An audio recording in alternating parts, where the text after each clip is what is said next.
Good morning everyone, blog passionate তুইনার আরেকটি নতুন ব্লগে স্বাগত জানাই। রাতুলকে তো রেডি করে দিয়েছিলাম স্কুল যাওয়ার জন্য, বাট আর স্কুল পাঠাতে পারলাম না। ওর সকাল থেকে এতটাই শরীরটা খারাপ যে ওষুধ খাইয়ে যে পাঠাবো তাও পাঠাতে পারলাম না।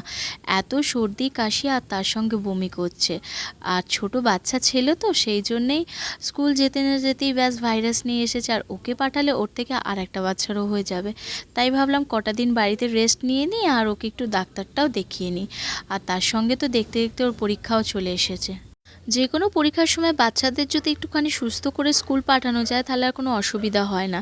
যাই হোক, তাড়াতাড়ি করে বাড়িতে এসে আগে রান্নাটা বসিয়ে দিয়েছি। অলরেডি অনেকটাই লেট হয়ে গেছে। আজ এক মাসি, মেসো, একটা ভাই আসবে, তাই আর সন্ধেবেলা কোনো ঝামেলা রাখছি না, তাড়াতাড়ি করে রান্নাটা করে নিচ্ছি। আর এখানে চিকেন স্টু আর অল্প ভাত দিয়ে রাতুলকে বসিয়ে দিয়েছি। ও আরামসে নিজের মতন করে খাবে, দিয়ে ওকে ওষুধ খাইয়ে ঘুম পাড়িয়ে দেবো।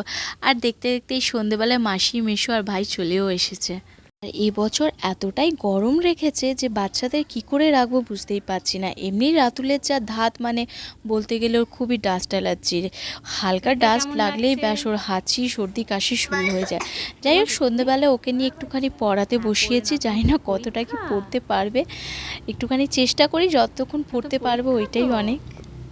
ফার্স্ট পরীক্ষা বলো জীবনে। তাহলে আবার দেখা হবে একটা নতুন ব্লগ নিয়ে, নতুন সকালের সঙ্গে। ব্লগটা কেমন লাগলো কমেন্ট সেকশনে লিখে জানাবেন। আর আজকে চিকেনের রেসিপিটা আমার ব্লগ প্যাশনেট তুহিনার চ্যানেলে চলে আসবে, চেক করে নিও।